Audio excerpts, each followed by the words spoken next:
This morning's Sunrise Smart Start begins with some breaking updates. Today, a 16-year-old boy sadly died after being shot in the southwest region of Rochester. Here's what we know about the homicide. Officers responded around 11 p.m. to Warwick Avenue for the call for that shooting. That is where they found the teen in a driveway between two homes. He'd been shot multiple times.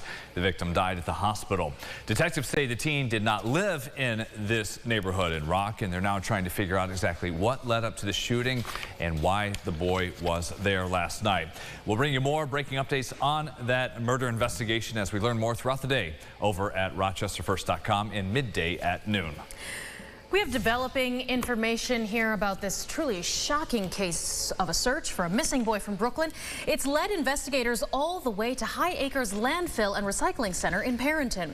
Our crews were on the scene yesterday afternoon, witnessing investigators wearing their hazmat suits inside of this search area. NYPD officers also there.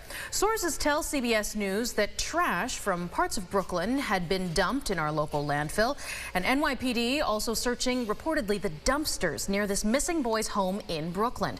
No evidence has turned up so far, but all of this stems from a wellness check last week where police say that a canine detected blood in a refrigerator inside of that Brooklyn home where the boy reportedly lived, but they say that the mother denies she ever had a child. She is undergoing a psychiatric evaluation. A parent in Penfield is launching a digital campaign today encouraging all parents, teachers, and people in the community to flood their social media feeds with red to support implementing proactive school safety measures district-wide. All of this stems from a threat made last month by a student, which has now evolved into very heated arguments and even racist backlash directed at school leaders. Rebecca Delaney Johnson was at a meeting Tuesday night where she spoke out in an attempt to try to calm the crowd, despite this topic not being on the meeting's agenda. This is not the first time leaders in the district have received very hateful messages. In February, they released censored notes they received describing them as threatening and vulgar. One message reads, quote, "They lynched that board. I don't think anyone would have been upset. Just saying now I can agree on school shootings," end quote. And another, quoting here, "Continue experimenting on black children until they stop making babies. At least we will have safer streets." Delaney Johnson says all of this rhetoric, very offensive, has taken the focus off the original mission to make sure every child in Penfield is safe. We need more eyes on our kids. We need school resource officers in this district different than other districts because our district is different. It's not one size fits all when it comes to safety and security for our kids. We're concerned. Penfield needs something different, and other districts are doing it better, and they don't even have the risks we do. The district shared a statement this week in response saying safety is still top priority and it will keep providing timely information to all families. It also sent out a safety and security FAQ guide outlining current measures within the district. Your sunrise traffic here, 7 minutes to go until 7. Out on the west side in Gates, a crash reported Buffalo Road and Green Acre Lane. Northeast Rochester, one issue at Randolph and Nickel Street with first responders on scene. We'll have more sunrise traffic again during CBS Mornings at about 7:25. Happening tonight, gear up and get hype for the Rochester Amerks. They're opening that 70th season with their classic block party and home game. A lot of fun as they are getting back to the ice. Let's check in with Ron Spitzer, who heard from the team about everything in store tonight at Blue Cross Arena.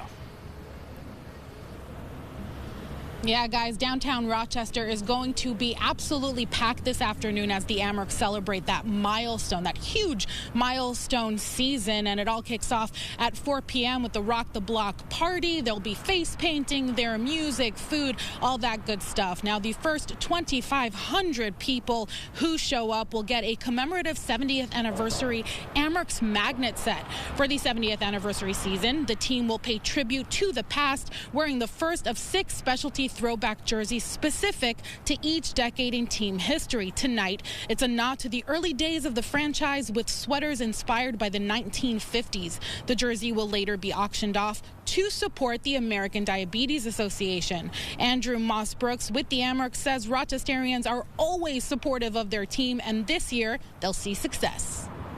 They have been a playoff team for several years in a row now. In 2023, this team was 6 wins away from winning the championship. And the playoffs will not start until the back half of our season, of course. So at that point, we will flip the calendar to 2026.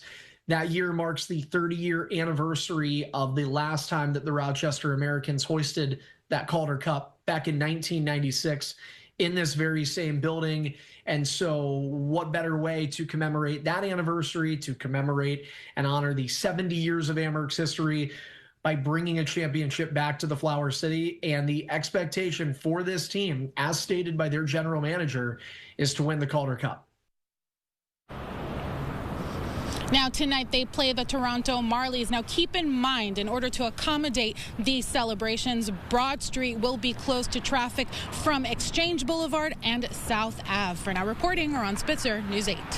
Ron, thanks. If you're not going, just give the dial a listen to Don Stevens. 40 years. He's retiring after doing that for the Amerks. Incredible career. And Adam, on our podcast show, he had a long conversation with him. Good fun. Perfect. Good fun. Yeah, great thing to watch. Yeah, check that out. We've got a nice day today, but rain this weekend coming in. We'll see you at 9 a.m. Second Cup of Sunrise on the Rochester First streaming app. And for now, we thank you so much for watching News 8 at Sunrise. Have a great day.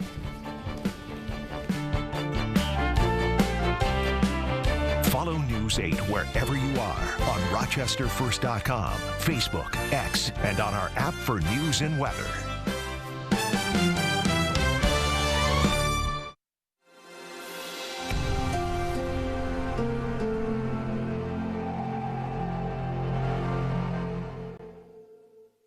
Get the Rochester First streaming app today for everything you love from News 8 on demand. Plus exclusive shows you won't see anywhere else. Search ROC and download for free on Roku, Amazon Fire, and Apple TV.